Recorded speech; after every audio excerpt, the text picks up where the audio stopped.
Sheriff's detectives are investigating a string of break-ins this week in several quiet local neighborhoods. News Channel 3 senior reporter John Palmentary joins us live with that. And John, in many cases, the victims made it easy for the crooks. And what we are hearing is that in these cases, these doors were unlocked or the windows were down, things like that. They just made it too easy. They call this a crime of opportunity, as a matter of fact. And some of the valuables were easily seen, and in seconds, they were gone.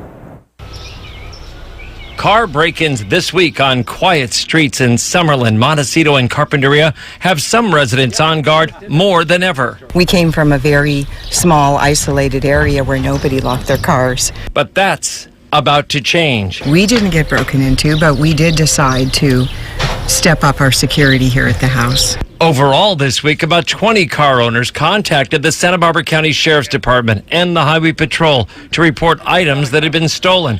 Neighbors say they watch the streets closely, but they can't be on patrol at all hours. Oh, yeah. I mean, that's why I think it's kind of surprising that it happened here, is because for the most part, people do keep an eye out. And, I mean, it's the kind of neighborhood where we don't normally worry about those things. We pay attention to, strange vehicles, strange people. We'll stop somebody and ask them, why are you here? And that comes from someone who has been burglarized before. About 3 years ago, my husband had left his car unlocked, and there went the iPod and the camera. Sometimes it is obvious that something just isn't right. We don't have that much traffic in this neighborhood, so it's a stranger here, we usually know it.